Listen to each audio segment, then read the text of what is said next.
Hello and welcome. I'm Typhon, BBC London's interactive presenter. Joining me now is Derren Brown, a man with unique and truly amazing skills in mind control. He can predict, suggest and even control human behaviour. And he's here now to answer your questions about himself and how he does it.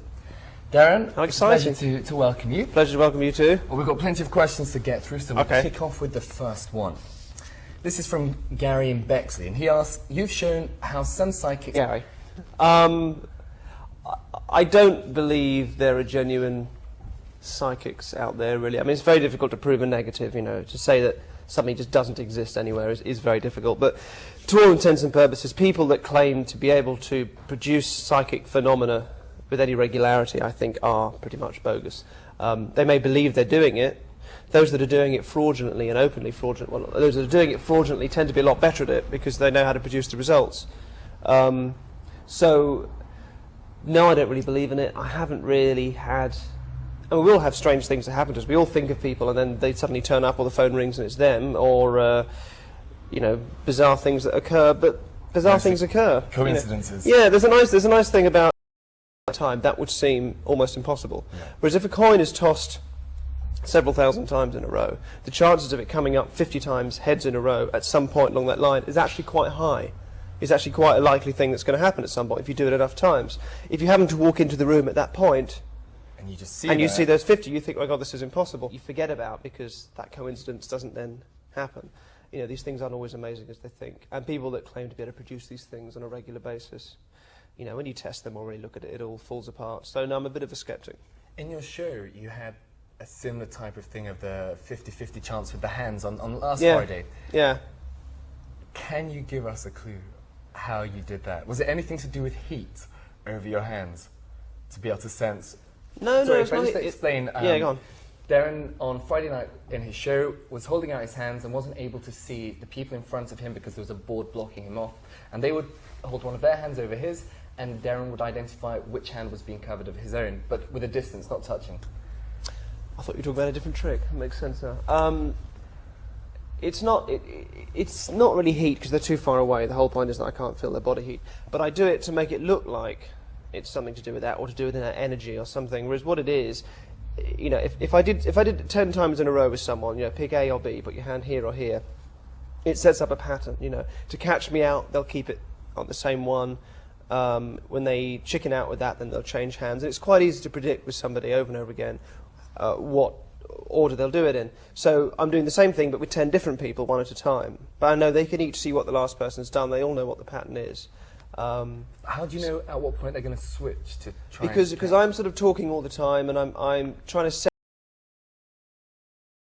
is to make it look like it's an energy thing. Because what it was a test that that somebody came up with in the States and said, well, if psychic healers can apparently, as they say, feel energy from a person, then if they do this, they put their hands through a screen, they should be able to tell if somebody puts their hand above this hand or this hand, which hand they've got their hand above. And of course they couldn't do it. They got less than 50% right, which was worse than you get from guessing. So it was a great test, and I wanted to recreate it and beat it and do the test, but say it's not psychic, it's not what it looks like. It was amazing if you saw it. I mean, I saw it and I thought, this is too much, because you got about 90% right. I got them all right apart from one, and then brought the guy back. You got him back, yeah, and yeah. you proved your point. Yeah. Okay, the next question. This comes from Joe. And Joe says, I'm seriously interested in your effects, namely how to perform them. Can you name some books that will help me with any techniques you use, such as cold reading, trance induction, suggestion, and whatnot? I'm pretty sure I shouldn't say NLP. I don't know what that is, because from what I hear, you don't like it, and I have no idea what the hell I can do with it. It's really difficult. I mean, I'm planning a book. That book won't be sort of a modern form of hypnosis without the sort of trance induction so much and without all the trappings of hypnosis, but just understanding communication and suggestion. I was reading about hypnosis. I was reading, you know, Sherlock Holmes and stuff like that, reading about things which I brought together. And it's really difficult showing anybody where to start, really. I mean, it's understanding people, it's understanding psychology, but if you buy psychology books, they're probably not going to give you quite what you want. All I can say is just get anything you can on the subject that you feel is remotely connected to it. You're probably not going to end up doing exactly what I do, because what I do is born out of kind of me as a performer and what my kind of interests and passions are, and you know, you don't want to just copy another performer anyway. But you know, you'll find areas that interest you, and if an area doesn't interest you, then you know, when you get into it, if it's not as interesting as you thought, then you're not going to pursue that line, and eventually you'll work out what your own desires and what your sort of flavour is as a performer if you want to get into it. But it took me 10 years. I mean, 10 years of doing all this, at least. That was 10 years of doing it before you were able to do it as well as you can now. Yeah, that's 10 years after already having done a bit of magic and a bit of hypnosis, which is how I started, to then really sort of get it up to speed. So it's a very difficult thing just to say to somebody, "Oh, read this, this, and this," and you'll get it. But can anybody do what you do if they were to invest that amount of time, or are some people maybe more naturally gifted towards? I don't think it's a natural gift in terms of what I do, because I know it's a skill that I've learnt and put that time into. I think you probably have to be a certain sort of person to want to put that amount of time into it. You know, I'm quite an obsessive sort of person, so not really perfectionist, but certainly perfectionists never get anything done. It's not a good thing to be. But I put a lot of effort into it. And it's like being musical, I suppose. Anybody can sit down and play a tune, and if you're musical, you can play a better tune, you can play a tune well, but what makes you musical is not really a gift, it is 10,000 hours of practice. But in order to put in those 10,000 hours of practice, you've got to have a lot of things in place and probably be the right sort of person. So anybody can do it, I think, but probably not everybody, if that makes sense. Joe, I hope that answers your question, but basically the message is hang on in there until Derren releases his own book. Yes. The next question, this is from Sang. He says, whatever happened to the TV shows you mentioned doing for the American TV networks? I'd love to see how they would respond to your psychological illusions. Wonder if they would prefer your tricks over David Blaine.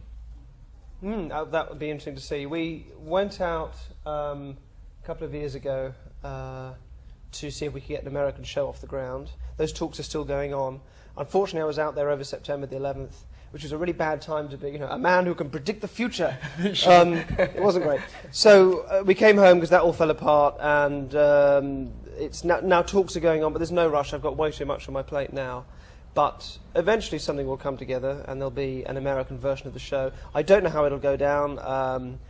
I'm really intrigued to see whether I have to shift what I do slightly, because as a Brit in America, you know, can you really make?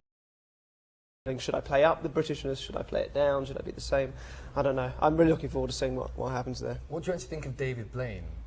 Well, I know David quite well. I like him. I love his stuff. Do you think, wow, where did that come from? I think if you've had a background in magic, you have a vague sense of some things. But a performer that's as good as David, when he pulls it off, you're just as flabbergasted as everybody else, and that's what makes a good performer. He's done things and done things with me that I can't even begin to explain. So and that's the fun of it. That's what makes it so good. Fantastic.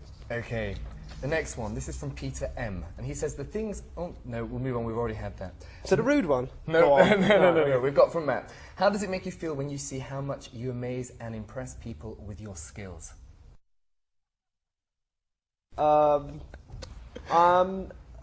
It's really nice. It's very flattering. The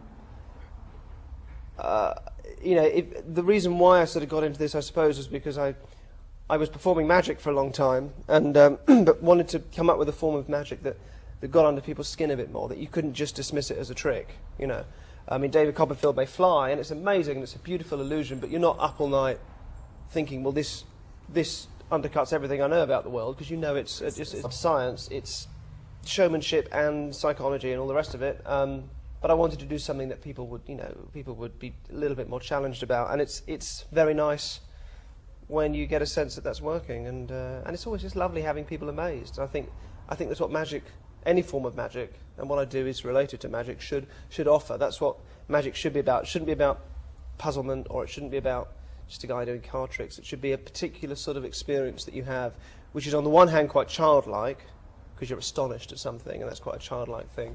But on the other hand, intellectually quite challenging and interesting, and that it's that blend of it which I think is potentially so powerful, and that's what I've always tried to aim for. You know.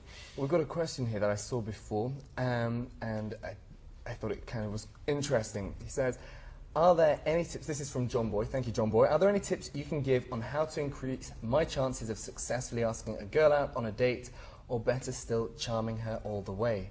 I think we know what he's suggesting there.